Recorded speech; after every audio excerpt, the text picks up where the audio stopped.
الحمد لله رب العالمين والصلاة والسلام على نبينا محمد وعلى آله وأصحابه أجمعين أما بعد.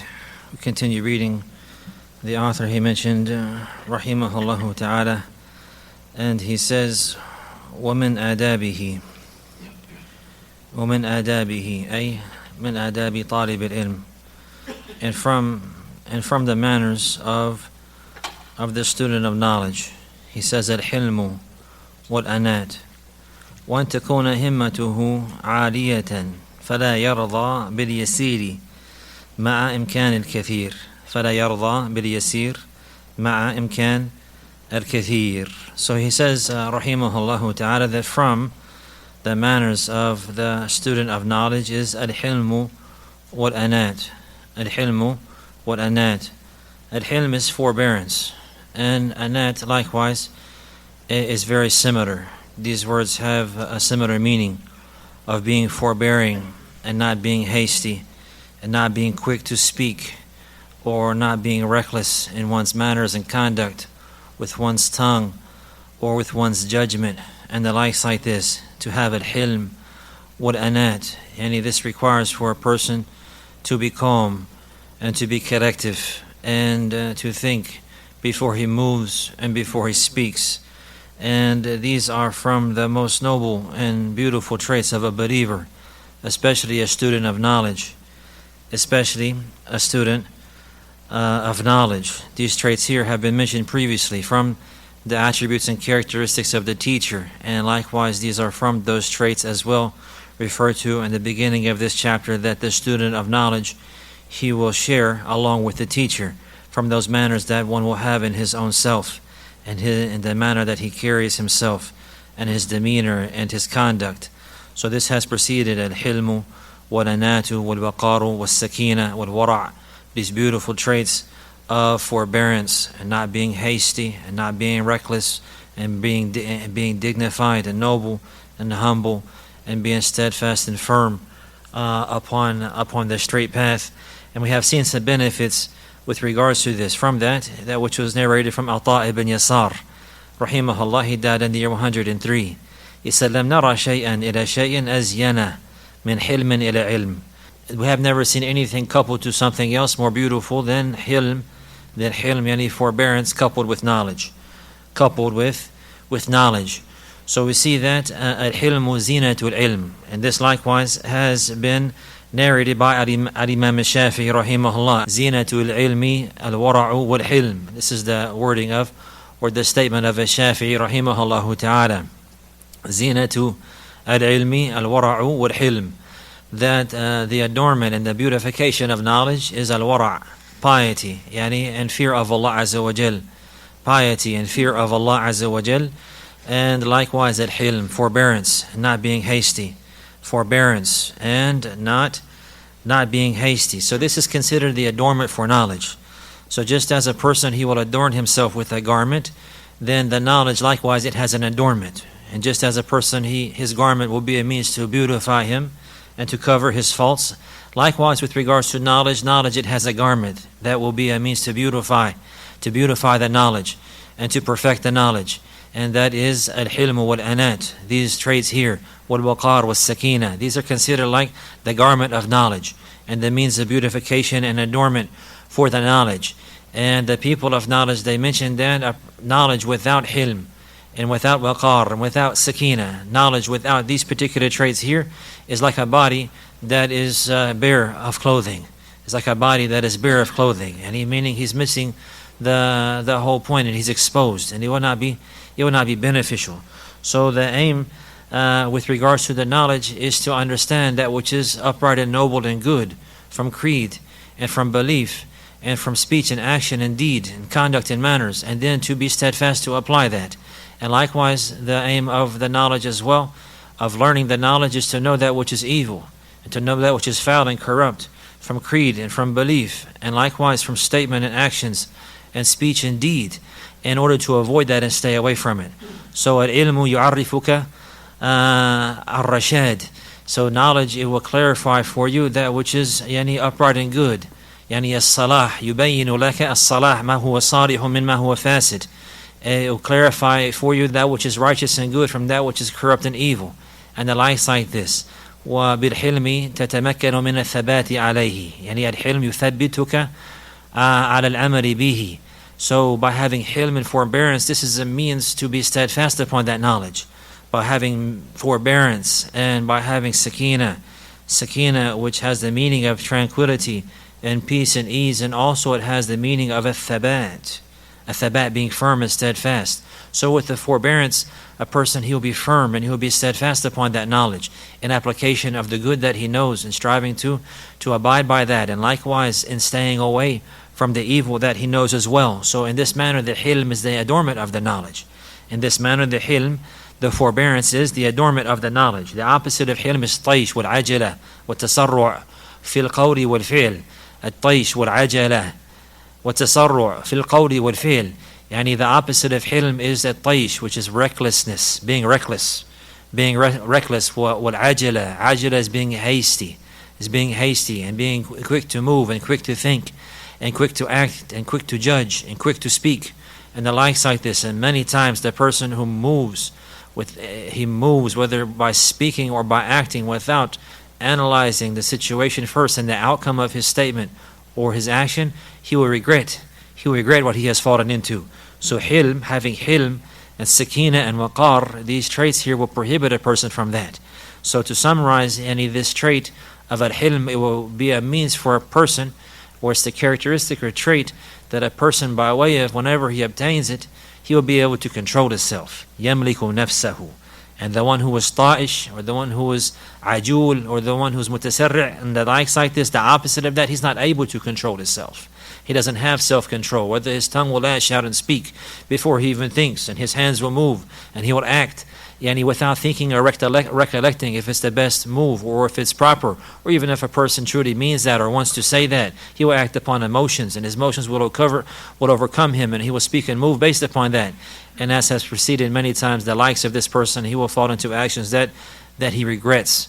And the best that would be said about him, if he was given success, that he will be a person that apologizes often. And if he was given success to that. So the people of knowledge, they mention with regards to this, to try to avoid that situation. A person, he should try to avoid any situation where he has to apologize. To avoid that in the first place. Avoid falling into issues where he has to excuse himself or apologize. This requires for a person to think and have hilm and forbearance.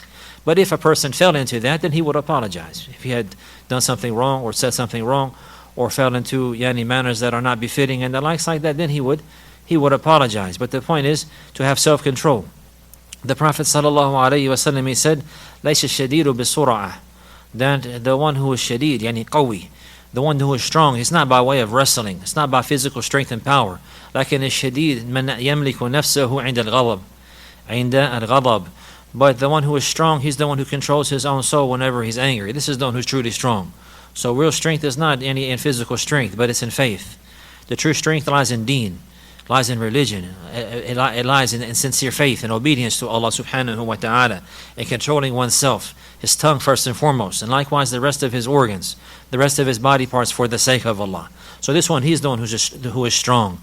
نعم المؤمن القوي خير وأحب إلى الله من المؤمن الضعيف وفي كل خير. That the strong believer, he's better and more beloved to Allah. The strong one in faith.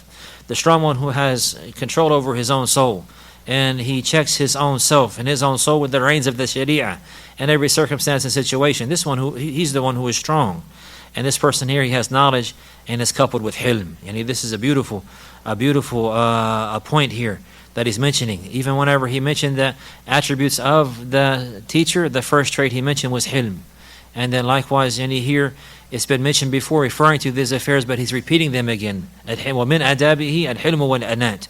As a reminder that a student of knowledge, he should not be hasty. He should not be reckless. Also from the meaning of al-hilm wal-anat is that he's somebody, and in order to have these characteristics, he's somebody who thinks and he recollects and he looks at the outcome of affairs. He's somebody who he takes this into consideration. Yura'i al-awaqib. He thinks and he ponders and reflects over the outcome situation. If I were to say this, what will happen? If I were to do this right now, what will happen? What are the possibilities that could happen if I were to make this statement, or if I were to perform this particular action? Like this. The one who has hilm, this hilm will carry him to be like this. And then if he's truthful and he's seeking to move or speak for the sake of Allah, many times he'll be given success. Many times Allah will guide him and he'll be given success to make the right decision. To make the right decision, he'll look at, oh, if I say this now, maybe possibly this could happen and that could happen, which will be a great harm and put me in a bad situation later. So therefore he'll avoid that. Or if he were to look and think, if I say this now, then maybe it could bring about this good, and the likes like this. So therefore he'll say it. And the point is that he thinks before he speaks. مَنْ كَانَ يُؤْمِنُ بِاللَّهِ وَالْيَوْمِ الْآخِرِ فَلْيَقُلْ خَيْرًا أَوْ لِيَصْمُتْ. And this is likewise from the advice and the order of the Messenger sallallahu alaihi wasallam. Whoever truly believes in Allah in the last day, let him say that which is good or be silent. And this requires for a person to have these traits here, al-hilm wal-anat, and they are both of these, al-hilm wal-anat, sifatani yuhibbuhum Allahu subhanahu wa ta'ala, two characteristics and traits that Allah He loves them. So a believer, he will strive to have them. So he will not be reckless in his speech. He will not be reckless with his tongue. He will not be reckless with his dealings with the people, not with his family, first and foremost, not with his parents, not with his wife, or his children, or his brothers, or his colleagues, and the likes like this. Rather, he will be forbearing, and he will be patient, and he will think and recollect, and decide what he's going to say based upon knowledge and based upon firm resolve, and not based upon whims, and not based upon desires, and not based upon emotions. So the one who acts like this and he has knowledge, he will be from the best of the people. The people there, the one who has gathered between al-ilm wal-hilm, then he'll be from the best of the people. And the likes of these individuals, they are few. The people of knowledge, they mentioned, the likes of these individuals, they are few. The one who coupled between the two of them. So this is a beautiful advice. من أدابه الحلم والأنات. And some people, they're created like that, like Ashaj, Abdul Qais, radiyallahu anhu, and others, they're not, this trait was not created in them, but it can be earned, it can be obtained. A person, he can strive to obtain it. Just like knowledge, a person is not created with knowledge, and he's not born with knowledge. Some people, they're born with this trait in them of hilm and forbearance, or they're born with karam and jud, and it's a favor from Allah, noble manners. Allah provides them, and for some people, as He wills, and it bestows that upon them, and it's easy for them. And others, they do not have that, but they will not despair. They can learn that, they can obtain that, they can gain that by striving. The Prophet sallallahu alaihi wasallam, he mentioned in an authentic narration, إِنَّمَا الْعِلْمُ بِالتَّعَلُّمِ وَإِنَّمَا الْحِلْمُ بِالتَّحَلُّمِ. That knowledge is only by way of learning, and he's striving and making effort. And likewise, hilm, this forbearance as well, is by way of striving and making effort. And by going through the difficult and hardship and striving against one's soul to not be hasty and to not be reckless, and to strive to have control of oneself. This is what the knowledge will do for a person when it's beneficial. The knowledge, it will benefit a person till he has control of himself, till he's able to check his eyes, he's able to check his tongue, he's able to check his stomach and what he puts in his mouth, he's able to check his hands and what he works for and what he's working with, he's able to check his feet where he's going, and the likes like this, by the favor and the grace of Allah. And this one, he's the wali of Allah Azza wa Jal. This one here, he's the wali of Allah Azza wa Jal. فَإِذَا أَحْبَبْتُهُ كُنْتُ سَمْعَهُ الَّذِي يَسْمَعُ بِهِ وبصره الذي يبصر به ويده التي يبتش بها ورجله الذي يمشي بها. And this is from the hadith of the wali, and this is the case of that person. So by having knowledge and then decorating that knowledge with hilm and forbearance, and not being hasty and not being quick to judge and the likes like this, and looking to the outcome of the affairs, this is the beautification and the adornment of knowledge, and it's the means to be steadfast and firm upon obedience to Allah subhanahu wa ta'ala. Likewise, الثبات على دين الله عز وجل بالعلم والحلم والوقار والسكينة. بالعلم والحلم والوقار والسكينة. Ibn Qayyim, he says, فبالعلم تكشف له مواقع الخير والشر والصلاح والفساد، وبالحلم يتمكن من تثبيت نفسه عند الخير فيؤثره ويصبر عليه، وعند الشر فيصبر عنه. فالعلم يعرفه رشده فالعلم يعرفه رشده والحلم يثبته عليه والحلم يثبته عليه. So as by Ibn Qayyim, he mentioned rahimahullah ta'ala in his book I'lam al-Waqi'in, and this is in a portion discussing the characteristics and traits of the mufti, yani the one who has reached a high level in knowledge, yani that he will have these traits of al-hilm wal-anat. And he says by way of knowledge, the realities of good and evil will become clear for him, and he'll be able to identify that which is good and that which is best, and likewise that which is evil and that which is worst, and likewise that which is upright and wholesome and proper and that which is wicked and evil and foul. These things will become clear to him by way of knowledge. And then by way of forbearance, he will have the ability to be firm and steadfast upon that, and to make his own soul, to make his soul steadfast upon the goodness, and to prefer that and to abide by that. And likewise he will be able to make his soul, and he control himself, to make himself firm upon being patient and leaving off the prohibitions and staying away from the evil. So the knowledge it clarifies for him the right guidance, and the forbearance, the hilm, it's a means to set him firm upon that path. Yani an application. So he says, ومن آدابه الحلم والأنات وأن تكون همته عالية فلا يرضى باليسير مع إمكان الكثير. And also along with that is that he will have high desire. Himma يعني رغبة قوية. He will have the high desire, a high concern and high cares, high hopes, yani to strive and to obtain knowledge.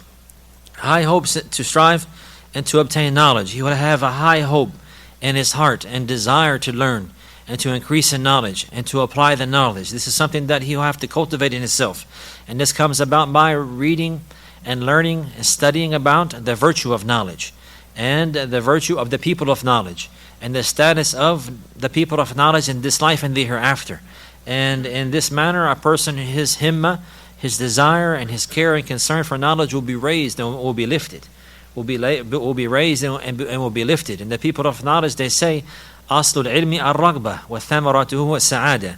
That the foundation of knowledge is raghbah, is this desire to have himma, to have concern, to have care, to have the want in the heart to learn and to have the knowledge and to apply the knowledge. That's the foundation of knowledge. وثمرته السعادة. And the fruit of that and the result of that is happiness and joy and bliss and felicity in this life and the hereafter. And so it's incumbent to have a high concern and high zeal and care for learning. Yani that he has great raghbah and strong desire to learn and to be from the students of knowledge and to be from those who are carrying the legislation and to be from those who are applying that which they know and to be upright and steadfast upon the straight path and to worship Allah upon clarity and upon insight and to fulfill the obligations in a manner prescribed and pleasing to Allah. This is big in his heart. This is high in his heart. This is something he hopes for. It's something he looks forward to. It's something he desires. It's something that he wants to obtain. It's something that he hopes to have in his life. Any of this type of knowledge here that will bring him close to Allah, that will be a light for him and a means to guide him to the straight path and to the pleasure of Allah subhanahu wa ta'ala. So this is a great advice. Whenever the himma becomes low, daniya, then a person, and the lower it falls, the further he'll get away from the straight path. The further he'll get away from knowledge, and likewise the further he'll get away from the straight path. The further he'll get away from knowledge, and eventually the further he'll get away from the straight path. Whenever he has no concern or no care for knowledge, and he'll become overwhelmed by his desires. He'll become overwhelmed by the worldly life, and he'll be taken out and he'll be lost. وَلِيَذُ بِاللَّهِ. So it is the raghbah and the strong desire to please Allah and to have the pleasure of Allah and to reach the paradise and to worship Allah upon clarity. That will be a means to carry a person upon the straight path. So there must be this raghbah, especially in seeking knowledge. Especially in seeking knowledge. And he says likewise, that this high concern, that he will not be pleased with the light. He will not be pleased with a little when it's possible for him to obtain a lot. He will not be pleased with a little whenever it's possible for him to obtain a lot. This is similar to the statement that has preceded, that it's not from the right-minded person or a person who's saying that he has the ability to reach the level of the inheritance of the prophets. He has the ability, physically. It's a blessing in his mind and the likes like this that Allah has provided for him. He has the ability to reach the level of the inheritance of the prophets, and then he does not do that. And then he's not strive for that. Rather, he follows his desires, returns away from that. This is failure. And he's so a student of knowledge, he will be like this. If he will not be satisfied with a little. Whenever he knows he can obtain a lot, and whenever he knows he has the ability to do more. The people of knowledge, they say, وَلَمْ أَرَى فِي عُيُوبِ النَّاسِ عَيْبًا كَنَقْصِ الْقَادِرِينَ عَلَى التَّمَامِ. I have never seen a fault that amongst the people that is worse than those who have the ability will fall short in completion. Yani meaning that this is a great error, and this is a great deficiency and shortcoming, that a person, he will have the ability to obtain much good, but he will not do that because of laziness. He will not do that because of laziness or helplessness and the likes like this, or because being overcome by his desires. لَمْ أَرَى فِي عُيُوبِ النَّاسِ عَيْبًا كَنَقْصِ الْقَادِرِينَ عَلَى التَّمَامِ. I never seen a defect or a fault or shortcoming amongst the people like that of those people who have the ability to perfect something and they fall short in that. So those people who have the ability to learn, the ability to memorize, the ability to understand, and then they neglect that by being overcome with entertainment and playing and relaxing and kicking back and enjoying themselves all of the time. This is a type of failure. Rather, he should strive and benefit from his time, especially if he's young. This is what he's referring to in the next portion. He says, وَأَلَّا يُسَوِّفَ فِي اشْتِغَالِهِ وَلَا يُؤَخِّرَ تَحْصِيلَ فَائِدَةٍ وإن قلت إذا تمكن منها لأن للتأخير آفات ولا يحمل نفسه ما لا تطيق مخافة الملل. So he says, and he should not delay. وَأَلَّا يُسَوِّفَ فِي اشْتِغَالِهِ. He should not delay himself with regards to being preoccupied and busy with knowledge. And he should not say, I'll do it later, I'll memorize later, I will learn later, I will come to the class later, I will listen to the recording later, I will go back over it later, I'll review later, I'll memorize the page later, I will do it later. This is called taswif, yusawif, يؤخر الطلب أو الفائدة. He should not do this. Because if he did this now, then later will come. And even if he did do what he said he would do later, now he's doing later that which he should have already done. So he's only delaying his progress. And if he actually, for example, he said he's not going to do it now, he'll memorize the page later. Then he memorized the page later. Then now was wasted and neglected. And had he taken care of the issue now, then later he will memorize something else, or he'll review something else, or he'll do something else, because he already taken care of what was at hand in the proper time, and he's not delaying. So this is from the problems that come about by that. So, this is what he's referring to. He will not delay. Rather, he'll be busy himself and he'll be occupied, and he will move like this, and he will not waste time. He will not delay obtaining a benefit, even if it's something small, and if he has the ability to do that. From the advices of the Mashaykh is that they will say, for example, if you're reading a book and something, you're reading, for example, a book, or you're reviewing, and you come across a benefit that you find to be amazing and nice, that you memorize it. Whatever you come across in the book, you see a benefit here, a beneficial statement here, a beneficial statement there, you memorize it. And these benefits that are in the middle of the books, that are deep in the books, for example, when you come across them, you don't just read them and enjoy them and let them go. Rather, these benefits, you take them out and you memorize them. Either you'll write them down in a particular notebook that you have, or you will put a marker on the page to come back to that page, or you'll put the page number of that benefit on the front cover of the book, so you can refer back to it from the same book, and the likes like this. There's a number of ways to refer to it, but he will not let it go. Some of them, they say that he will memorize it at that moment, and he will see that benefit and then he will memorize it and then keep reading, and the likes like this. But in any case, these benefits will not be left. He's saying to not delay them. And if a person were to do this and he's studying, he will regret.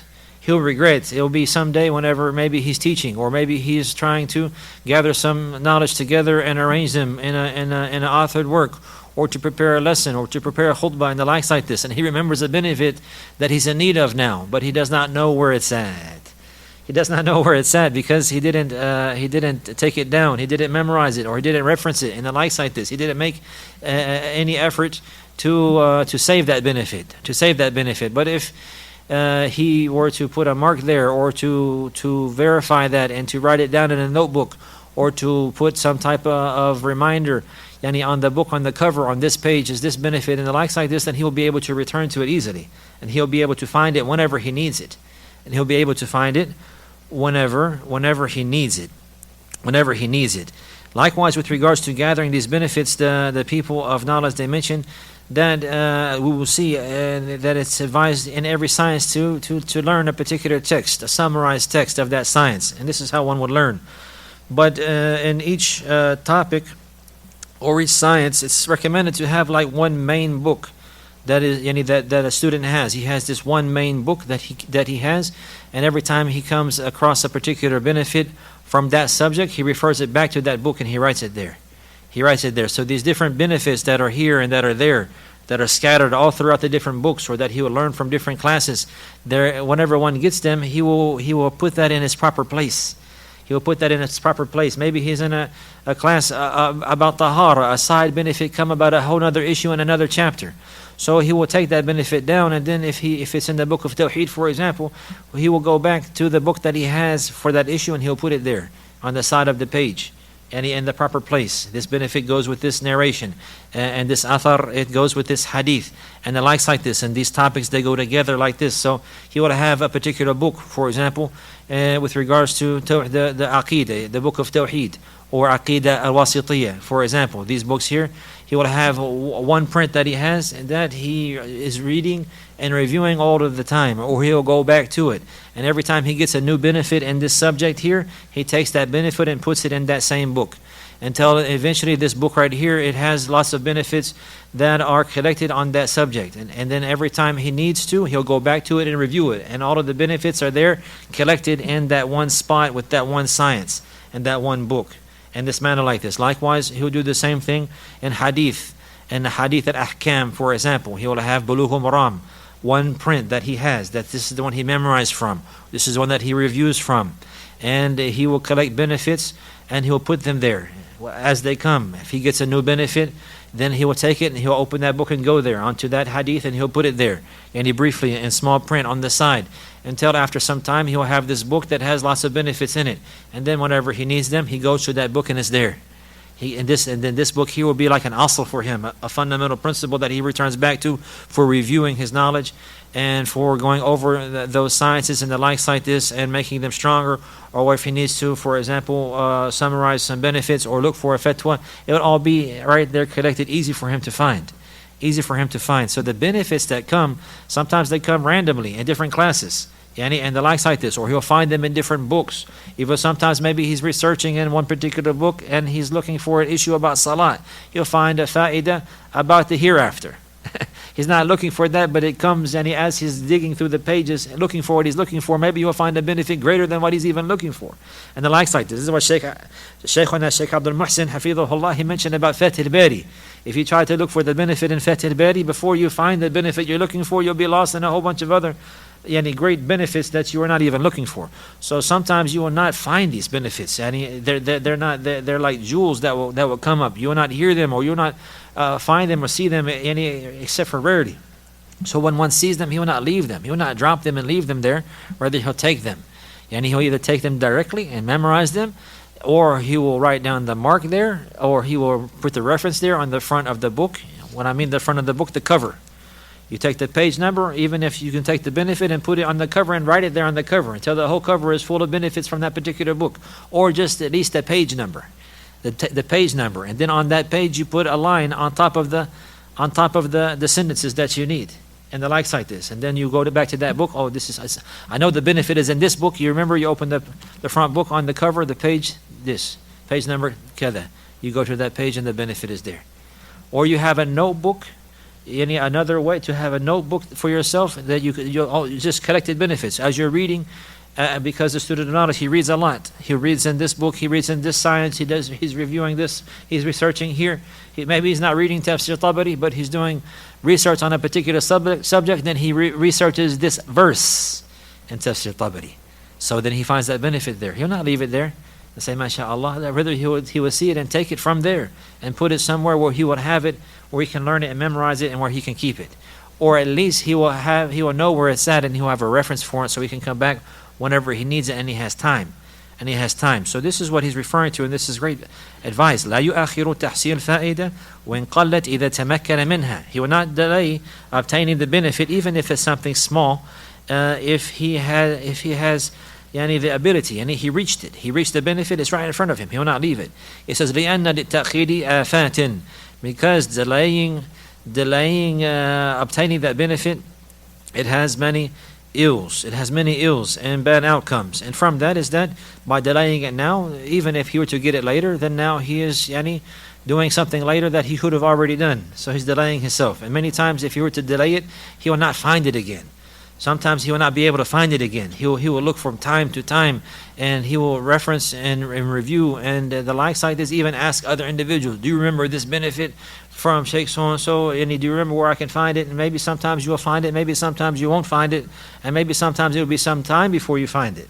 When you find it, you Allahu Akbar, Alhamdulillah. It'll be like a great bounty. So, do not delay that. He said, وَلَا يُحَمِّلُ نَفْسَهُ مَا لَا تُطِيقُ مَخَافَةَ الْمَلَلِ. And likewise, he will not burden himself with more than that which he can bear, afraid of falling into al-malal. Al-malal is boredom and getting tired of learning and seeking knowledge. And the soul is like this. So this is something also that is golden advice for a believer in general, and for a student of knowledge specifically. Because maybe somebody, they'll be young, or even if they're old, maybe at certain times in life, you have strong desire, and you have a lot of energy, and the likes like this, and you have ability. And a person, maybe he will strive very hard to seek knowledge. And specifically, we're talking about knowledge, but also about in worship in general. And then he will carry himself to do that which he's not able to continue. And then in the end, he'll wind up leaving it and turning away from it. Now, the example, for example, with regards to memorizing the Quran. Maybe he will carry himself in the very beginning, and he's able to physically, barely, but he's not really conditioned yet with regards to memorizing. But he can carry himself to memorize 1 page a day. And he's young, for example, somebody who's young, and they physically have the ability to do it, but they're not conditioned in this manner. And they're in the beginning of seeking knowledge, and he'll tell himself, I'm going to memorize 1 page. If I memorize 1 page a day, I'll finish the Quran in this many days, like this, or in this many months. And he'll look at it like this, and then he'll go. Or even some of them say, I'll memorize a ruba' a day, and the likes like this, and he'll say, if I do that, then I can finish the Quran like this, and then he'll have this big idea, he's going to memorize quick, and then maybe he'll memorize a page today, and tomorrow, but maybe he'll continue for a week or 2 weeks, maybe a month, but eventually he'll not be able to maintain and keep up, and he will fall off, and then he will not, after that, memorize a line a day, and he'll wind up turning away from it. His soul will get tired, it will get heavy on him. Maybe you can bear it in the beginning, but it will get heavy. The knowledge will get heavy. Seeking knowledge can get heavy. So a person, he would not choose an amount that is hard for him to bear and to continue with. Because if he were to do that, it's the natural disposition of the human being, the way the soul is created, that it will not continue. It will not continue. It will not continue. It will stop. It can only bear so much. So the knowledge is like that likewise. So a person, he has to know himself, and he has to be truthful, and he will not be lazy. This is not an encouragement to be lazy, but this is an encouragement to not go to extremes, because this is also from the traps of shaitan, to carry a person to strive hard in the beginning until he's cut off and leaves it. And the people of knowledge, they say, قَلِيلٌ دَائِمٌ خَيْرٌ مِنْ كَثِيرٍ مُنْقَطِعٍ قَلِيلٌ دَائِمٌ خَيْرٌ min kathirin munqati'. This is in general with regards to ibadah. We're talking about knowledge specifically. So to be consistent upon a little or a small amount is better than to do a whole lot and be cut off. That's cut off and not continuous. For example, somebody who memorized 3 lines a day, not a page. 3 lines a day. Not a page a day. 3 lines a day. 3 lines a day. The one who memorized a page a day, maybe he goes 1, 2, 3, 4 days, and then after that he stops. But the person who memorizes 3 lines a day, or lesser than that, 1 line a day, whatever is easy for him, then after a month, he memorized several pages. After 2 or 3 months, he memorized a juz and the likes like this. And in the end, he will get to his goal. Not to mention the one who starts out small like this, memorizing 3 lines, after a month or so, he'll be able to easily memorize 6 lines. or 7 or 8 lines. If he starts out memorizing a third of a page, and he suffices with that, and this is something he has the ability to do, he will find that, insha'Allah, his mind and his memorization and his ability to memorize will grow. It will grow, become stronger. Just like a person whenever he's lifting weights or he's exercising. You don't start him out with a 250-pound bench press. You start him out with the light weights, and then he learns how to do them, and he controls them well, and then he adds a little more until eventually he's pushing a lot of weight, and he becomes strong and able to do that and to bear that and to continue. But if you told him the first time he goes to work out, you put 200 pounds on the bench press, it's going to crush him. He's going to hurt. Even if sometimes maybe he'll force himself and push, what would happen? He'll get injured. He'll injure himself, and then he'll be out for 2 weeks, 3 weeks trying to recover. He'll not be able to exercise. Same thing with seeking knowledge. It's similar like that. The brain and the likes and the mind, if it's nourished properly and when he takes the proper steps, it will strengthen. It will become strong. If not, it can be overburdened. The soul, it become overburdened. The soul, it takes training. Sometimes the soul is advancing and striving for the hereafter, and other times the soul gets lazy. And the Prophet sallallahu alaihi wasallam, he said, لِكُلِّ عَمَلٍ شِرَّةً وَفَتْرَةً إِنَّ لِكُلِّ عَمَلٍ شِرَّةً وَفَتْرَةً. That indeed every deed, it has a time of energy and it has a time of laziness when it falls off. And every action is like this. So the life is like this. Sometimes he's energetic and strong, and other times he becomes weak. Now, so the goal is that whenever a person he becomes weak, he still maintains the obligations, and he's still fulfilling that which is obligatory, and he maintains his self upon the straight path. And if this is the one who's successful. So whenever he's strong, he strives hard, and whenever he's weak, he's still upright. But the one who strives really hard until he becomes weak and then he leaves the straight path, this one has failed and he has been deceived.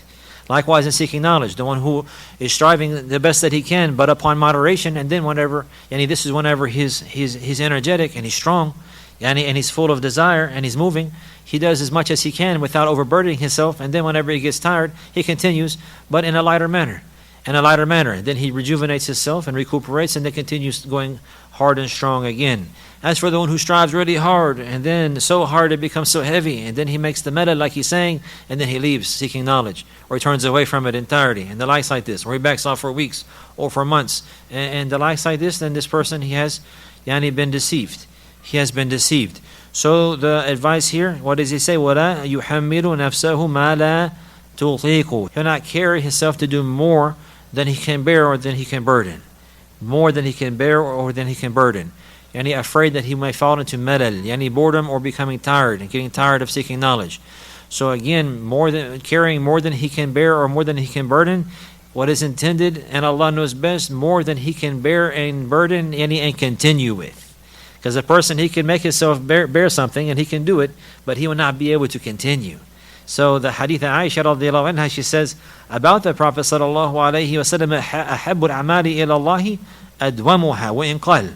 وإذا فعل شيئا صلى الله عليه وسلم كان يديمه وكان عمله ديما. That what if he أثبته, that if the Prophet صلى الله عليه وسلم did something, he would affirm it. If he started to do something, he would not leave it. And the Prophet صلى الله عليه وسلم, he said, the most believed deeds to Allah, are the ones that are most consistent, even if they're few. The ones that are most consistent, even if they're few. So seeking knowledge likewise. A person, he wants to, the main goal is to be consistent. The main goal is to be consistent in seeking knowledge, and to be persistent in seeking knowledge, and to preoccupy himself with knowledge as much as he can without overburdening himself until he leaves off seeking knowledge and becomes tired and bored with that. And it becomes too heavy for him. So to seek the amount that he is able to bear, and to continue with, not that which is too little, that he's not fulfilling his desire in learning and not benefiting properly as he has the ability to do, and not too much until eventually it becomes overbearing for him and too heavy, and he's not able to bear it and to burden that hardship, and then he quits or he turns away. Rather, just enough to continue and to keep moving, to continue and to keep moving. So from the best means of this here, and to have success, to apply this, is to have success, to have a teacher who has knowledge and who has experience and who can advise and who can direct. And this is something that the students, we should realize, that our teachers, they have experience with knowledge. And if we're going to embark upon something, we should get advice from them. Well, and the person who makes mushawara, he will not regret. He will not regret if he just seeks advice. He gets consultation. And I want to start seeking knowledge. What should I do? Where should I start? I want to start memorizing some text. He wouldn't just pick any text he likes and just run for it by himself. And he based upon what he thinks or what he likes. Rather, he will get advice from those who know. Because a person, he can waste a lot of time by following what he thinks is right. And the likes like this. We used to see this as an example. In Medina, there would be people who would come. They're not students of knowledge. They're not students in Medina, but they love knowledge, and they would want to come for Umrah, and their goal for coming for Umrah also is to sit with the scholars. They want to come for Umrah, and then they want to come to Medina and sit with the scholars, but they wouldn't get advice first. So many times this would happen. They will show up in a time when there's no classes. They'll choose to make Umrah at the time when there's no classes. And because throughout the year, there's almost always classes in the Masjid al-Nabawi specifically. And in general, there always is. But for example, Sheikh Abdul Muhsin in the main classes that are throughout the year, whenever it comes time just before final exams and every semester, the classes will stop. And because the students, they're going to be taking exams. So for like 2-3 weeks, there are no classes. There are no classes. And it will be a number of times individuals, they want to come to benefit from the classes of the Mashaykh, and they will pick those times to come. And they'll come and they'll be in Medina, and they'll be free, and they have nothing to do, and there's no classes. There's maybe one class or the likes like this, and it's not even the normal classes. It'll be something on the side. But had they come a week before that or 2 weeks after that, for example, they will have confusion which class to choose from. Will I go to this class? Will I go to that class? Or they'll go from this class to that class back to back, because the classes are in full scale. They're all moving. They're all going. But had he sought knowledge and sought advice from the students of knowledge who have experience with these affairs, then he would have had more success, and he would have been better off in that. So this is an example of that. Likewise, a person, if he's going to memorize some text, maybe he'll think this beautiful text, I'm going to memorize this. And maybe it's beneficial. The knowledge, no doubt, is beneficial. Then he'll look at it and memorize it, and then find out that this particular text, none of the people of knowledge even explained it. It's just a beneficial text that's out there amongst the other beneficial texts that are out there, but it's not something that the people of knowledge have encouraged to memorize specifically and have given great detailed concern for it and explaining it, and the likes like this. So now he will have memorized and spent all this effort to memorize something that the people of knowledge themselves did not show great concern or care for. And there's not a lot of explanation for that. So for now, he memorized something, he does not have a lot of benefit from it, because he can't even go find a book where it's explained or find any audios where it's been explained, because the people of knowledge didn't show great concern for this particular text. On the other hand, there are other texts that the people of knowledge have given great effort and concern for. And they have numbers of explanations for, from past and from present, and the likes like this. So this is something that a person, he will look for. And this is by asking and getting advice from the people of knowledge and the students of knowledge who know these affairs.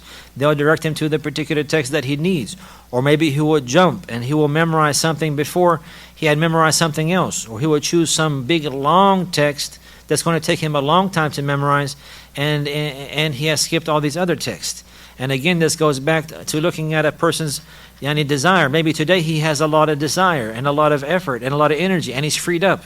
And then if he were to choose this big long text and to spend all that energy and all that time and all that effort in this long text and the likes like this, and he left off all these other texts, and by the time he's done with this one, if he finishes, he'll be so tired, and he'll neglect the texts that are even more beneficial and more proper and take precedence. On the other hand, if he had left off this big long text, by the time, the effort and the time that he spent here, he could have memorized 5, 6, 7 different smaller texts that will all be considered foundations and fundamentals that will carry him through his entire journey in seeking knowledge. And he through his entire journey in seeking knowledge, a poem that has 800 lines, 1,000 lines, for example, the same time that he spent and effort that he spent to do that, he could memorize Usul al-Thalatha, Kitab al-Tawheed, Aqwal al-Arba, and Al-Aqidah Wasitiyah. He can memorize all of these texts here, which are fundamentals and foundations, in the same time he memorized, or even lesser time, that he memorized this long poem. long poem. And these are texts that takes precedence and will be considered foundations for him. So again, a person, he will not try to seek knowledge by himself and think he can do it on his own. Rather, this is a sign of desires and likewise a sign of arrogance. Rather, he will humble himself and get advice from the people of knowledge and from the students of knowledge for the text that he's going to learn and the text that he's going to memorize and the text that he's going to study. And the text that he's going to study. This is very important. This will cut off the path for him. This will make the path short for him. If he tries to do it by himself, it's going to make the path very long. But if he takes the advice and gets direction and consultation from the students of knowledge and from the people of knowledge, they will cut that path for him in half. And he will obtain a lot of benefit in a short amount of time by the permission of Allah Azza wa Jal. So the author, he says now, rahimahullah ta'ala, وَإِذَا جَاءَ مَجْلِسَ أُسْتَاذِهِ فَلَمْ يَجِدْهُ انْتَظَرَهُ وَلَا يُفَوِّدْ دَرْسَهُ. And so if he comes to the gathering of his teacher and he did not find him, then he will wait for him. And he will not miss the class. He will not miss the class. And maybe sometime the teacher is coming late and the likes like this. So if he were to come to the class and he did not find his teacher, then he'll wait for him. He'll wait for him and he will not miss the class. If it's verified that the teacher had canceled, then he will take advantage of that time with review or other beneficial affairs that he can do in place of that. But he will not just simply come and see the teacher is not there and then leave. He says, وَإِذَا وَجَدَهُ نَائِمًا لَا يَسْتَأْذِنُ عَلَيْهِ بَلْ وَإِذَا وَجَدَهُ نَائِمًا لَا يَسْتَأْذِنُ عَلَيْهِ بَلْ يَصْبِرُ حَتَّى يَسْتَيْقِظ. And if he came and he found his teacher sleeping, then he will not seek permission, and he will not ask to enter upon him. Rather, he will wait until he wakes up. And if he found him sleeping, this is the case here. أو ينصرف حتى يستيقظ أو ينصرف until he wakes up. والأحسن الصبر كما كان السلف يفعلون. If he found his teacher sleeping, he would not wake him up and ask him or to come to him. Rather, he'll be patient until he wakes up, or else the student, he will leave. He said, and it's better for him to be patient, just as the Salaf used to do. It's mentioned about Ibn Abbas radiallahu anhuma that he would come to one of the homes of the Ansar to ask him questions and to seek knowledge and learn from him. And it would be in the time of the Qaylula. And it's mentioned that if he had asked permission to enter upon them, then they would open the door and allow him to enter. But he would not do that. But rather he would stand out beside the door, or he would lay down and he would rest, waiting for the individual to come out by himself. And then whenever he came out, he would reprimand him. Why didn't you come and ask me? And he said, because I want you to come out whenever you're relaxed and whenever you're rested and whether your soul is good. And so that he can benefit. So this is something that Ibn Abbas he had done himself, radiallahu anhu. This is what he's referring to. وَالْأَحْسَنُ الصَّبْرُ كَمَا كَانَ السَّلَفُ يَفْعَلُونَ. He says, وَيَنْبَغِي أَنْ يَغْتَنِمَ التَّحْصِيلِ فِي وَقْتِ الْفَرَاغِ وَالنَّشَاطِ وَحَالِ الشَّبَابِ وقوة البدن ونباهة الخاطر وقلة الشواغل قبل عوارض البطالة وارتفاع المنزلة. فقد قال الشافعي رحمه الله تفقه قبل أن ترأس فإذا رأست فلا سبيل إلى التفقه. So he says now it's incumbent likewise for the student to take advantage of obtaining knowledge while he is free and he has lots of energy, in the time whenever he's young. And whenever his body is strong and his mind likewise is sharp and bright and he's clever and he has few distractions and few things to deter him or turn him away before the problems come from al-batala, and likewise he's looking for a job and looking for occupation, and also before his status becomes raised and becomes high. And he says, because indeed as Shafi, he says rahimahullah, tafaqqah qabla an tar'as, that you must strive to gain an understanding and knowledge before you obtain leadership. Qabla an tar'as yani tahsul al-riyasa. So he says, فَإِذَا رَأَسْتَ فَلَا سَبِيلَ إِلَى التَّفَقُّهِ. Because if you obtain leadership and authority, then there's no way for you to seek knowledge and to gain an understanding now. So here's the encouragement again to take advantage of time and seeking knowledge and obtaining knowledge and becoming grounded and firm upon the principles of knowledge whenever a person is free. So to take care of the free time. And likewise, whenever a person he is energetic and full of energy and strong and healthy. And specifically, this is in the time when whenever is young. Yani whenever one is young and he has a strong body and his mind is bright. And at this time, likewise, there are few distractions.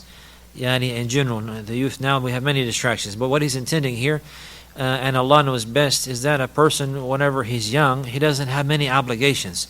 He's not having to search for a living. For example, some of the youth, they can take advantage of that youth now whenever they're living with their parents, and they don't have to figure out how they're going to pay the water bill or pay the rent, or they're not busy trying to get any. These are distractions.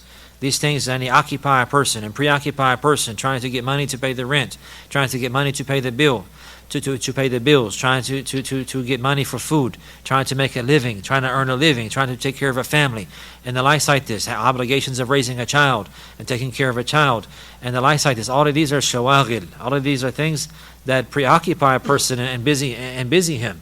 A mother, whenever she has a child, that child is going to busy her, keep her busy and preoccupied. So a woman who's not married and doesn't have a child, she'll take advantage of that time in learning. And likewise, a brother, a young man as well, whenever he's living at home with his parents, he will not waste his time playing video games and waste his time all the time enjoying himself and relaxing.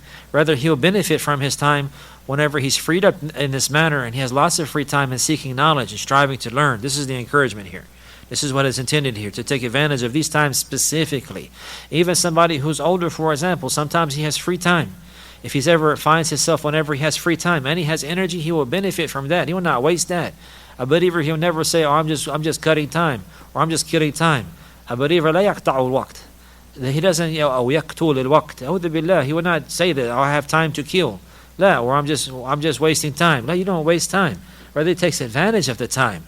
He takes advantage of the time and benefits from the time as much as one can. The Prophet ﷺ, he said, نِعْمَتَانِ مَغْبُونٌ فِيهِمَا كَثِيرٌ مِنَ النَّاسِ الصِّحَّةُ وَالْفَرَاغُ. That there are two great blessings that many people do not benefit from, and they have failed with regards to benefiting from. مَغْبُونٌ فِيهِمَا كَثِيرٌ مِنَ النَّاسِ. Much of mankind, they have been deceived and they do not benefit from them. Great blessings. الصِّحَّةُ وَالْفَرَاغُ. Health, good health and free time. Good health and free time. Maybe a person, he will have good health, but he will not have free time. Or maybe a person, he will have free time, but he will not have good health.